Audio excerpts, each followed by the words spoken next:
Que le Seigneur Jésus-Christ vous bénisse. Je crois que vous allez bien. Nous avons eu un peu quelques petits retards pour essayer un peu d'arranger certaines choses qui nous manquaient et puis c'est un peu de calmer l'enfant qui nous dérange à chaque fois. Mais sinon, tout va bien par sa grâce. Sinon, tout va bien par sa grâce. Nous sommes en direct. Alors, je vous prie de partager nos lives pour que nous puissions être nombreux. Pour que nous puissions être nombreux en ce moment ici.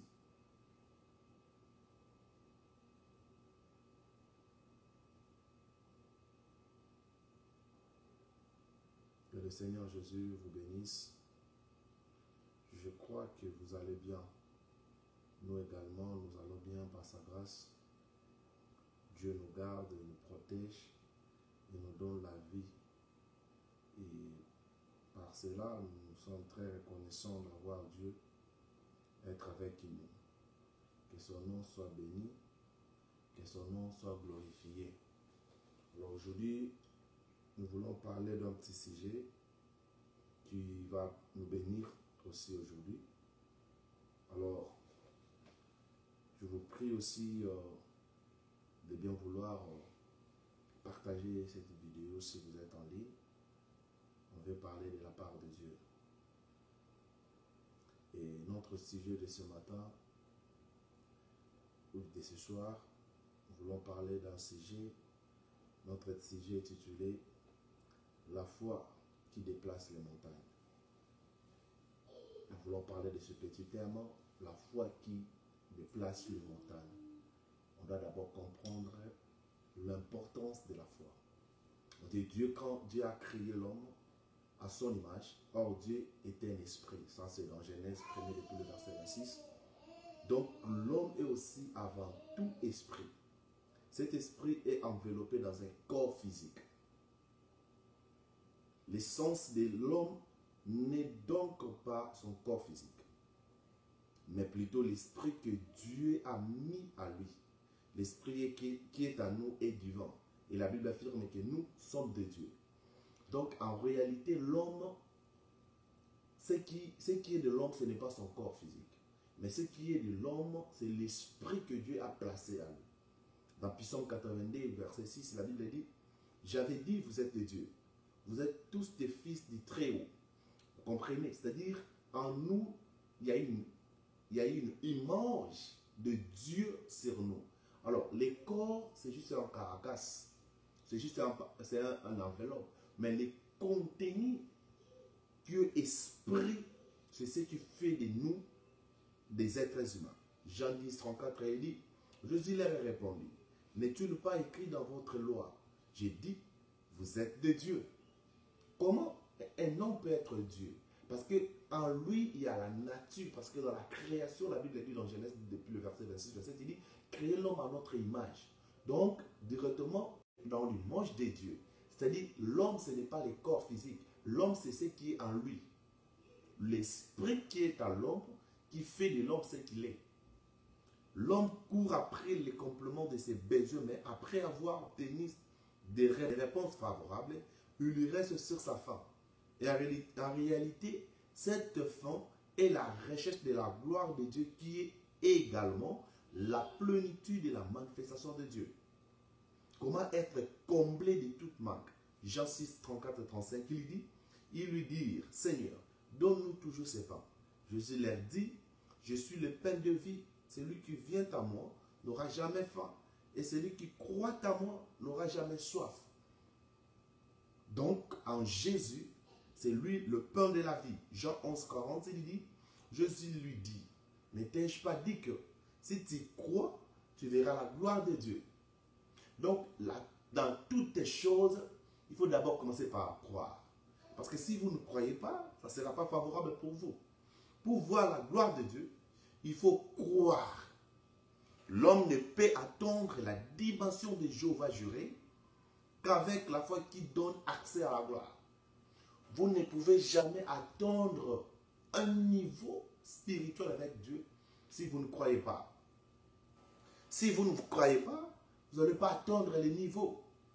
Donc, il a fallu commencer par croire d'abord qu'il est le rémunérateur de ceux qui le cherchent. Parce que si vous ne croyez pas, alors ça sera impossible pour vous de grandir. Amen.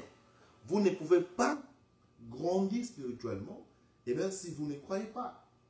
Il a fallu que vous puissiez commencer d'abord par croire. Croire qu'il existe, qu'il est le rémunérateur de ceux qui le cherchent. Ça, c'est d'abord la première étape que vous devez savoir. Que vous devez savoir. Pour atteindre la dimension de Jéhovah juré, alors vous devez d'abord croire. Matthieu 17, 20, il dit, c'est à cause de votre incrédulité, l'air dit Jésus. Je vous l'ai dit en vérité. Si vous avez de la foi comme un grain de sénévé, vous diriez à cette montagne, transporte-toi d'ici là, et se transporterait, rien ne vous sera impossible. Donc, la foi peut faire déplacer une montagne. Avec la foi, rien ne serait impossible. Alors, on va prendre les mots rien. Qu'est-ce que signifie rien dans ce contexte? Il montre en fait que pour nous, il n'existe aucune limite. Donc, dans le contexte rien ici, je vais juste nous faire voir que rien peut être obstacle par la foi. Dans Matthieu 21, 21, la Bible dit, Jésus leur répondit, je vous le dis en vérité, si vous avez de la foi et que vous ne doutiez point, non seulement vous feriez ce qui a été fait à ces figuiers, mais quand vous diriez à cette montagne, ôte-toi de là et jette-toi dans la mer, cela se ferait. Donc tout ce que vous demanderez avec foi, vous l'aurez. Donc les mots tout ici nous montrent une fois de plus qu'il n'y a pas de limite. Pourquoi? Alors nous ne pouvons pas à tout obtenir en Jésus. C'est une question de foi, tout simplement. Comment cette foi fonctionne-t-elle alors? Qu'est-ce que la foi? Ou qu'est-ce que croire? C'est par là que nous devons comprendre. Alors, pour comprendre maintenant c'est quoi la foi, nous irons directement dans Hébreu. Dans Hébreu 11, depuis le verset 1er, il dit, or la foi est une ferme assurance des choses qu'on espère, et une démonstration de celles qu'on ne voit pas. Donc, si on comprend bien ce verset, nous enseigne que la foi est une ferme assurance des choses qu'on espère et une démonstration de celles qu'on ne voit pas. Telles sont les 5 étapes de la foi. On doit maintenant comprendre les 5 étapes de la foi. La première étape de la foi, on dit, ce qui est visible naît de l'invisible. Donc, les choses qu'on ne voit pas. Je réponds, la première étape de la foi, j'ai dit, ce qui est visible naît de l'invisible. C'est-à-dire les choses qu'on ne voit pas. Dans Hébreu 11, verset 3, il dit, c'est par la foi que nous reconnaissons que le monde a été formé par la parole de Dieu. Et en sorte que ce qu'on nous voit n'a pas été fait des choses visibles. Ça, c'est la première étape. De savoir que ce qui est visible est né de l'invisible. Donc, ce passage nous fait comprendre que tout ce que nous voyons physique a été initié dans le monde invisible. Déplacer une montagne par la foi commence dans le monde invisible. Déplacer une montagne par la foi commence dans le monde invisible avant sa matérialisation dans le monde physique. C'est-à-dire, vous avez d'abord commencé par dépasser la montagne invisible et puis cela se matérialise sur le physique. Devrions-nous être étonnés de voir par exemple une bombe atomique faire disparaître une montagne? Donc on a demandé le déplacer dans la prière. Non. C'est possible par la foi. Comment cela va se faire? Peu importe, lorsqu'on s'interroge sur la question, on manque des fois justement. Sachant seulement que les circonstances vont se mettre en place pour que la montagne se déplace effectivement. Lorsque vous croyez à l'invisible, c'est-à-dire vous croyez à des choses que vous n'avez pas vues, et cela va se matérialiser. Avant que cela se matérialise, vous devez d'abord espérer ou croire à l'invisible. Dans Jean 1er, depuis le verset 1er à 3, il dit, au commencement était la parole. Et la parole était avec Dieu, et la parole était Dieu. Elle a été au commencement avec Dieu. Vous comprenez? C'est-à-dire, avant que la parole puisse se matérialiser, c'était juste d'abord la parole, par la pensée. Au commencement, la parole. Au commencement était la parole, et la parole était avec Dieu, et la parole était faite chair. Tout ça, c'était d'abord par la pensée.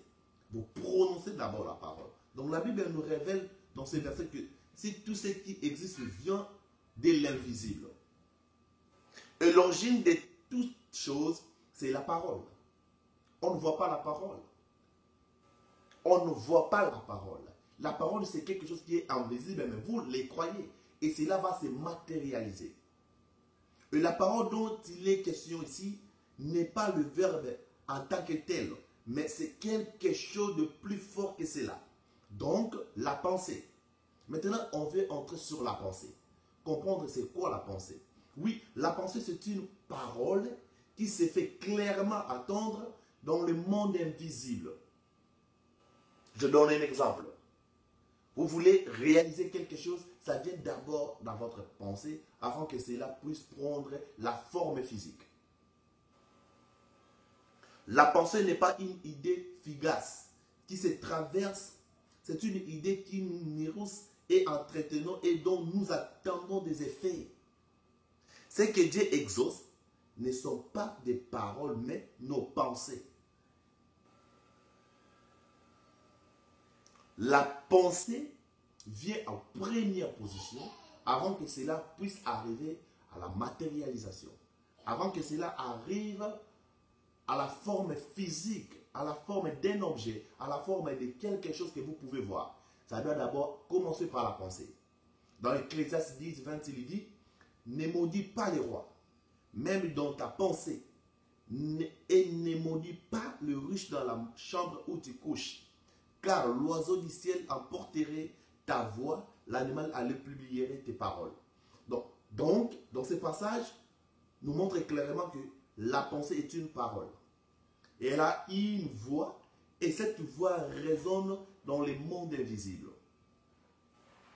Je reprends, dans ce passage, il nous montre clairement que la pensée est une parole. Elle a une voix, et cette voix résonne dans les mondes invisibles. Résonne dans les mondes invisibles. Ça doit d'abord commencer par la pensée, ça doit commencer à être dans la pensée, dans la parole, et puis à la fin être matérialisé. Pour que cela soit être matérialisé, vous devez d'abord avoir la pensée à vous. Des fois quand on fait des choses déjà avec les enfants, c'est toujours comme ça. Ça doit commencer d'abord à être dans la pensée et à la fin être matérialisé. Vous devez d'abord réfléchir. Et ce que Dieu exauce, ce sont nos pensées dominantes. Attendons-nous à quelques paix, par exemple, de Pierre. Pierre, il a d'abord marché sur l'eau parce que, dans sa pensée, il a crié à la parole de Jésus qui lui a dit, viens. Il a focalisé ses pensées sur l'objectif qu'il devait atteindre. L'objectif d'abord de Pierre, c'était d'abord de rejoindre Jésus là où il était. Il a fait par la pensée. Mais lorsque le vent a soufflé, Pierre n'a pas prononcé une seule parole. Mais tout s'est joué au niveau. Tout ce qui est arrivé à Pierre, c'était arrivé au niveau de sa pensée. Ses pensées de confiance à la parole de Jésus. Et a focalisé initialement sur la réalisation de son objectif. Excusez-moi.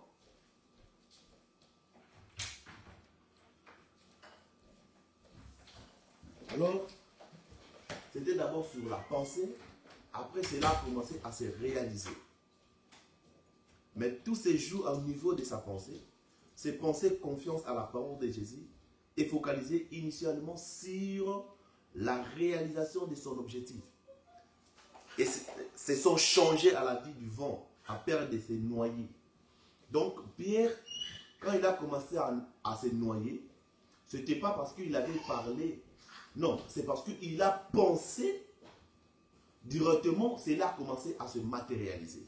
Dans Job 3, 25, il dit, ce que je crains, c'est ce qui m'arrive. Et ce que je redoute, c'est ce qui m'atteint. Dans ces versets, c'est ce que je crains, c'est ce qui m'arrive. C'est ce que je redoute, c'est ce qui m'atteint. Lorsqu'il y a contradiction entre la parole et la pensée, cela provoque ce qu'on appelle en français la cacophonie dans le monde invisible. Et la négative qui domine dans les pensées prend le dessus. Au lieu d'être exaucé comme on le dit avec le verbe. On reçoit une réponse contraire que celui qui doute, il ne s'imagine pas qu'il obtiendra la moindre chose du Seigneur. Dans Jacques 1, verset 6 et verset 7, il dit, mais qu'il la demande avec foi, sans douter, car celui qui doute est semblable au flot de la mer, agité par le vent et poussé des côtés et d'autres. Que tel homme ne s'imagine pas qu'il recevra quelque chose du Seigneur. Donc, dans le livre de Matthieu, la Bible nous donne une autre illustration. Prenons d'abord Matthieu 5, depuis le verset 28. Il dit, mais moi, je vous dis, quiconque regarde une femme pour la convoiter a déjà commis l'adultère avec elle dans son cœur. Dieu nous montre qu'il considère que l'acte est déjà consommé rien que par ce qu'il a été déjà lié à penser. Cette démonstration que tout se passe d'abord dans l'invisible avant la matérialisation dans le monde physique. Vous regardez une femme pour la convoiter, vous avez déjà commis l'adultère avec elle. Mais vous n'avez rien parlé. Mais cela passé par votre pensée. Lorsque nous prions, nous devons penser et croire qu'effectivement, nous avons reçu ce que nous avons demandé. Bien qu'on n'a pas encore vu cela se matérialiser, mais sur nos pensées, nous croyons exactement que Dieu nous a exaucés.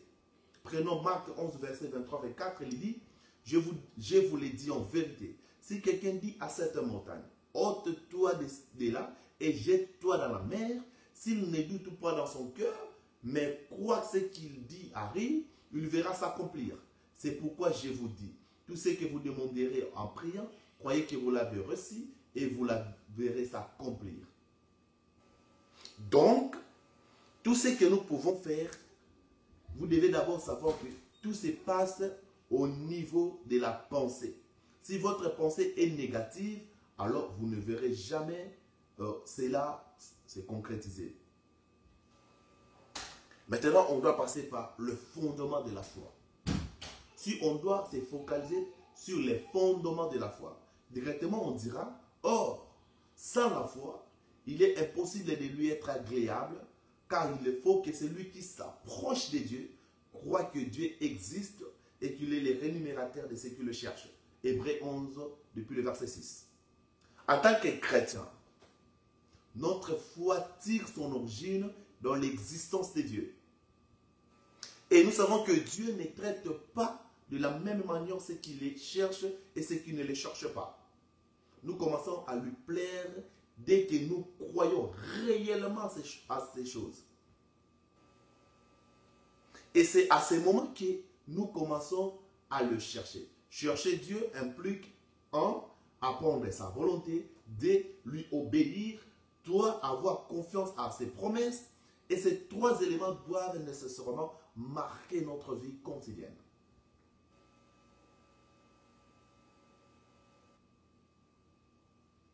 Et dans ce chapitre, il parle de notre manière de marche dans la foi.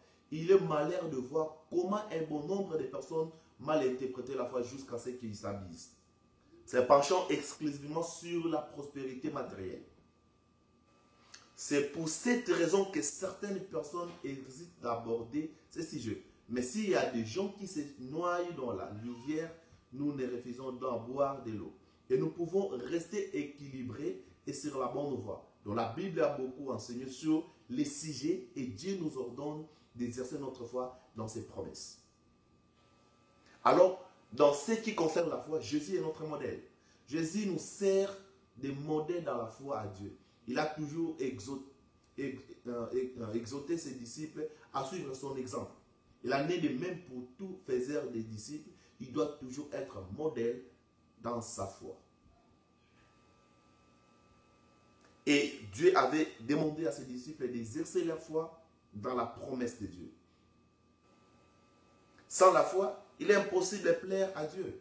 Il est également impossible de recevoir la réponse à nos prières. Voir Matthieu 21, depuis le verset 22, Jean 1, 5 à 8. La Bible enseigne clairement ce qui existe dans l'air clair. Ne recevons aucune bénédiction d'entre celles qui sont réservées à ceux qui croient en Dieu. Jésus dit, tout est possible à celui qui croit. Marc 9, depuis le verset 23. Maintenant, allons sur la définition de la foi.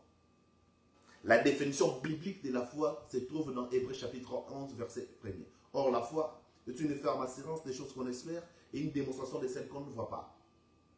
Cette définition nous apprend les différentes caractéristiques de la foi. Avant tout, une personne qui a la foi possède une assurance ou une confiance. C'est différent d'avoir l'espoir parce que la foi est une assurance des choses qu'on espère. Donc l'espoir va toujours de pair avec les doutes. Et le synonyme de, je peux dire par exemple, j'espère vraiment qu'il y a vraiment le pleuvoir aujourd'hui afin que nous, jardin soit rosé. Je souhaite qu'il le pleuve, mais je ne suis pas pour autant sûr qu'il va pleuvoir. Ça, c'est l'espoir. Mais lorsque vous avez l'espérance, c'est ce qu'on appelle l'assurance. Mais quand vous avez l'espoir, vous allez vous tâtonner. Vous allez dire quelque chose, mais vous êtes méli-mélo, c'est-à-dire vous n'êtes pas sûr de ce que vous dites. Là, c'est ce qu'on appelle l'espoir. Par contre, la foi est toujours certaine. C'est une assurance des choses qu'on espère. Ce que les gens ont l'habitude d'appeler foi n'est pas toujours la foi biblique. Quelqu'un peut avoir quelques nuages sombres dans les cieux et dire « Je crois qu'il va bientôt pleuvoir ». Il lui pense seulement qu'il va pleuvoir. Il n'y a aucune certitude là-dessus. Telle n'est pas la foi biblique. La foi biblique ne comprend aucun doute. Il n'admet aucun autre résultat que celui qui a été promis à Dieu. Parlons un peu sur la foi. C'est une démonstration des choses qu'on ne le voit pas. La définition dans Hébreux chapitre 11 verset 1, Hébreux chapitre 11 verset 1er déclare que la foi est aussi une démonstration des choses qu'on ne voit pas. Ainsi donc, tout ce que nos cinq sens peuvent percevoir n'est pas de la foi. Si quelqu'un vous disait maintenant, pour des raisons que je ne peux pas expliquer, j'ai la foi que vous tenez un livre entre vos mains. Mais vous conclurez sans doute que quelque chose ne tourne pas au rond dans cette personne. Vous lui diriez, pourquoi tu n'as pas besoin de la foi pour dire cela? Parce que tu vois effectivement que tu tiens un livre. La foi est du domaine spirituel. La foi n'est pas dans les domaines physiques. La foi est dans les domaines spirituels. Comment obtient-on la foi? Étant donné que la foi est toujours fondée sur les promesses de Dieu, la foi biblique n'a aucune source unique. La parole de Dieu, Romains 10 depuis le verset 17, et dit, ainsi, la foi vient de ce qu'on attend, et ce qu'on attend vient de la parole de Christ. C'est la parole de Dieu peut révéler sa volonté. Ce n'est que lorsque nous connaissons la volonté de Dieu et que nous pouvons exercer notre foi. Shalom, ma soeur merveille. C'est lorsque nous avons la foi et nous avons la volonté de Dieu que nous pouvons exercer notre foi. Et si vous voulez donc obtenir la foi, vous devriez écouter, lire les promesses de Dieu. L'homme n'obtient pas la foi par la prière. L'apôtre Paul dit, ne soyez pas conformes, mais soyez transformés. On ne tient pas la foi par la prière, ni par le jeûne, ni par des positions de main. Elle vient toujours en écoutant la parole de Dieu, et même si vous l'écoutez, vous devrez nécessairement décider d'y croire. Si vous priez et que vous ne croyez pas, vous pouvez prier chaque jour de votre vie. Vous n'aurez jamais le résultat.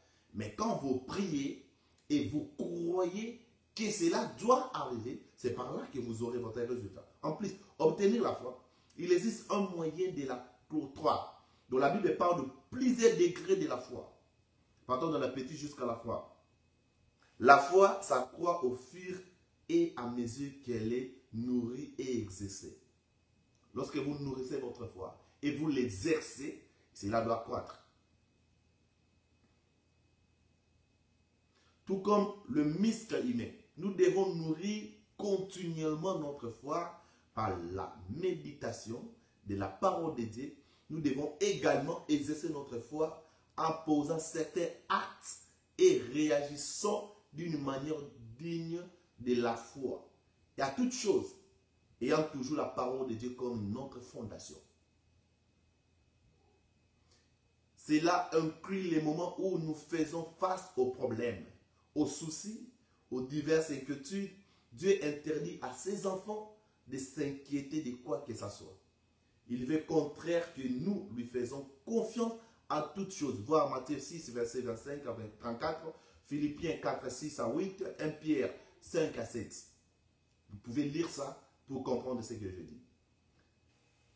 Résister aux diverses inquiétudes qui hâtent notre quotidien est l'une des moyens d'exercer notre foi. Lorsque vous surmontez le problème, lorsque vous mettez Dieu devant chaque situation, vous arrivez à exercer, à nourrir votre foi. Nous croyons réellement la parole de Dieu. Nous devons l'éprouver par nos actions et nos confessions quotidiennes. Si vous croyez que Jésus est le Fils de Dieu, vous devez agir comme croyant réel.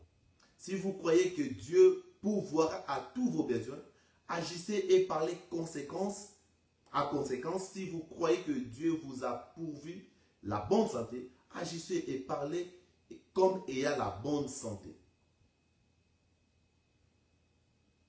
Vous pouvez voir ça dans 2 Rois 4, 13, 1er verset jusqu'à 7, Marc 5, 23, 24, Luc 19, 1er jusqu'à 10, Actes des Apôtres 14, 7 à 10. Maintenant, la foi réside dans les cœurs. C'est aussi une très très bonne chose. La foi ne réside pas sur l'imagination, mais la foi réside dans notre cœur. La véritable foi ne se situe pas dans notre pensée. Elle habite dans notre cœur. Paul écrivit, car du cœur l'homme croit. Dans Romains 10, depuis le verset 10.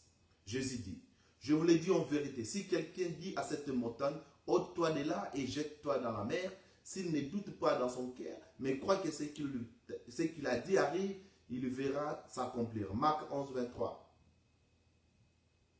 Pour continuer ce que je viens de dire. Il est tellement probable de douter dans sa tête et d'avoir même temps la foi dans son cœur et recevoir ce que Dieu a promis. Dans la plupart des cas, lorsque nous essayons de croire aux promesses de Dieu, les doutes envahissent nos pensées. Et les influencent par le trichement de nos sens physiques et de mensonges diaboliques. C'est à ces moments qu'il nous faut remplacer les pensées douteuses par les promesses de Dieu et libérer notre foi sans vaciller. Il y a aussi des erreurs que nous faisons dans la foi. Je l'ai dit et je l'ai pris comme erreurs courantes autour de la foi. Que sont les erreurs courantes autour de la foi? Lorsque nous ne nous soumettons pas à la volonté de Dieu, nous ne pouvons pas recevoir ces dons nous désirons, même si nous avons beau exercer notre foi dans la parole de Dieu. J'ai dit, erreur courante autour de la foi, c'est quoi? C'est lorsque nous ne nous soumettons pas à la volonté de Dieu. Et nous ne pouvons pas recevoir ce dont nous désirons, même si nous avons beau exercer notre foi dans la parole de Dieu. L'une des erreurs que nous commettons souvent est d'exercer notre foi en dehors des promesses de Dieu.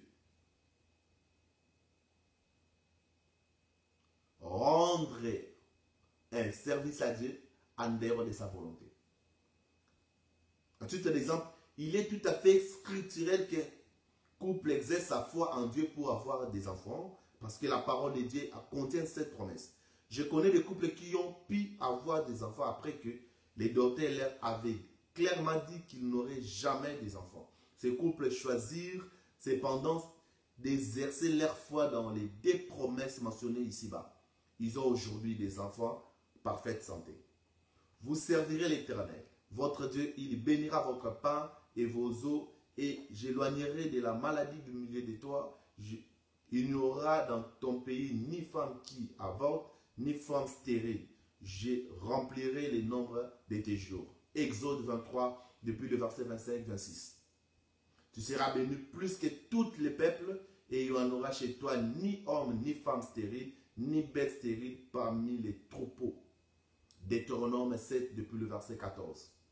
Ces promesses devront faire l'objet d'encouragement aux couples sans enfants. Vous qui n'ont pas des enfants, croyez que Dieu peut vous les donner. Essayez de croire spécifiquement pour un garçon ou une fille. Ça, c'est une autre histoire. Il n'y a aucune promesse biblique qui nous dise que de spécifier les cercles de nos futurs enfants. Oh non, moi je veux seulement un garçon, moi je veux seulement une fille, moi je veux seulement comme ça, comme ça. C'est Dieu qui donne. Nous devons demeurer dans la limite de la parole. Si nous voulons que notre foi soit efficace, nous pouvons seulement croire que ce qui nous a été promis par Dieu.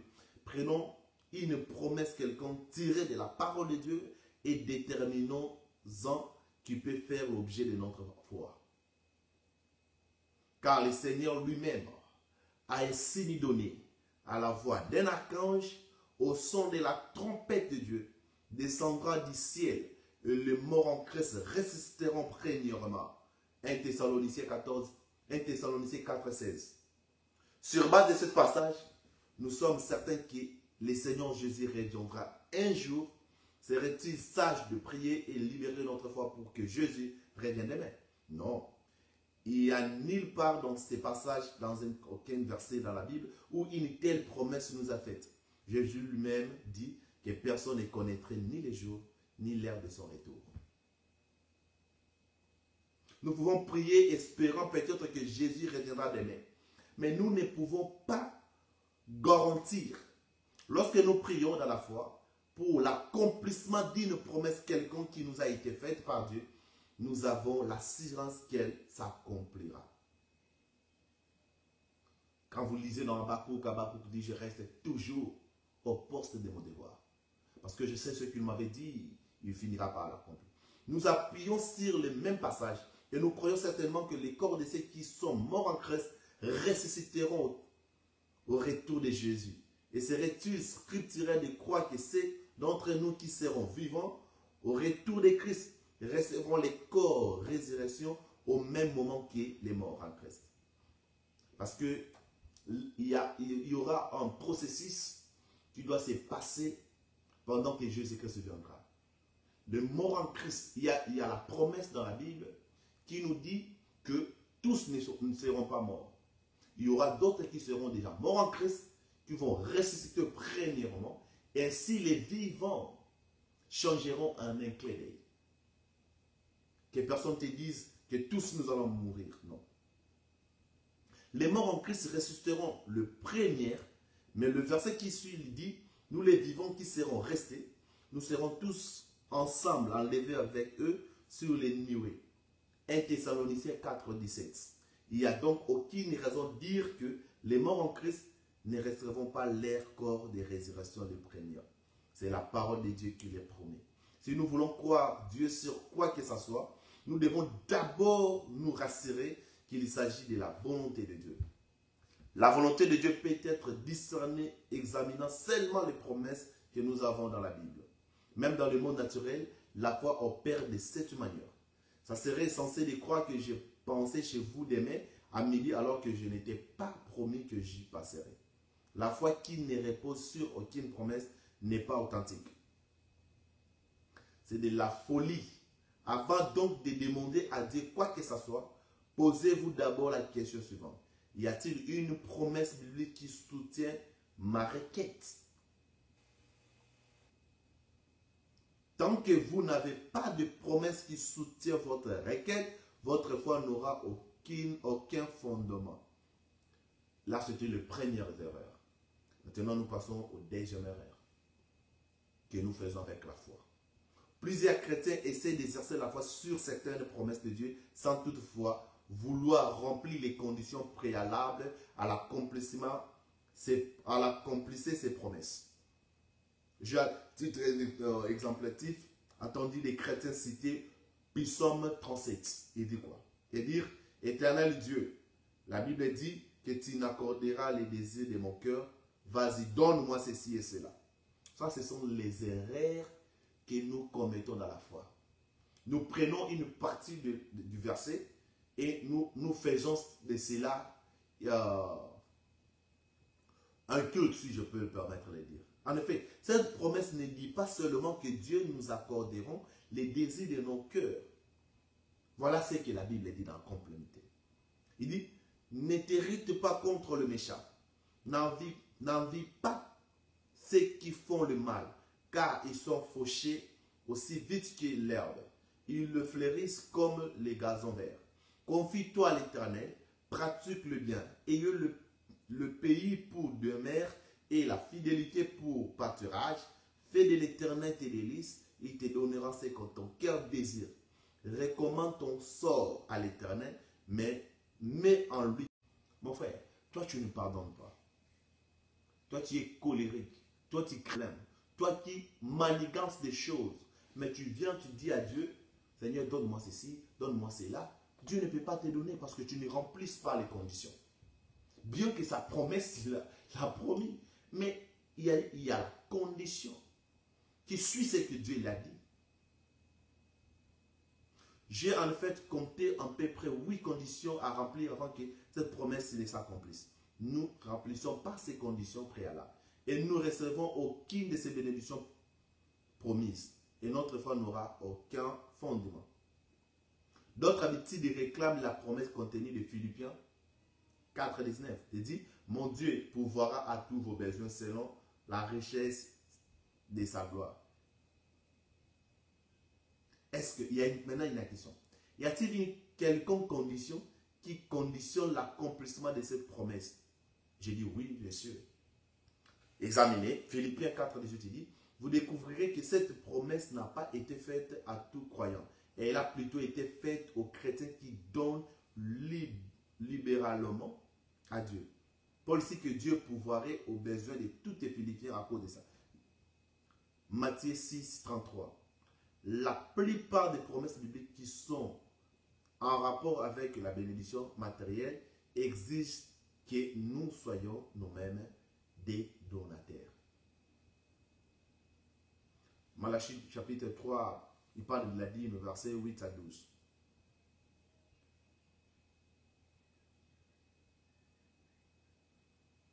Et aussi, c'est que nous devons savoir, la presque totalité des bénédictions qui nous sont promises dans la Bible dépend de notre obéissance envers Dieu. Ainsi, avant de demander quoi que ce soit à Dieu et croire qu'il nous le donnera, nous devons d'abord nous poser la question suivante.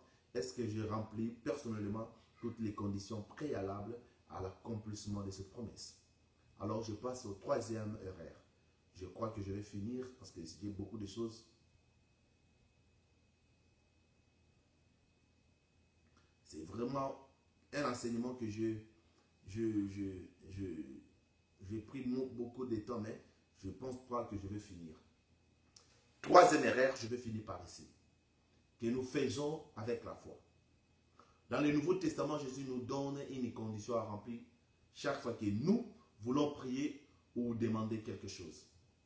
Ayant foi à Dieu, je vous l'ai dit en vérité, si quelqu'un dit à cette montagne, ôte-toi de là, jette-toi dans la mer, cela s'accomplir. Marc 11, 22, 24. Donc la condition exigée ici, c'est croire que nous avons reçu ce que nous demandons. Beaucoup de chrétiens croient que leur prière est exaucée lorsqu'ils reçoivent ce qu'ils ont demandé.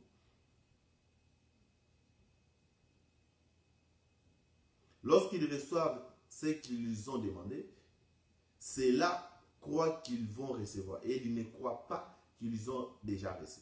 Lorsque nous demandons à Dieu quelque chose et qu'il nous a été promis, nous devons croire que nous recevons la réponse au moment où nous prions. La Bible dit, ne vous inquiétez de rien, mais en toute chose, faites connaître vos besoins à Dieu par des prières et de supplications avec des actions de grâce. Philippiens 4, 6.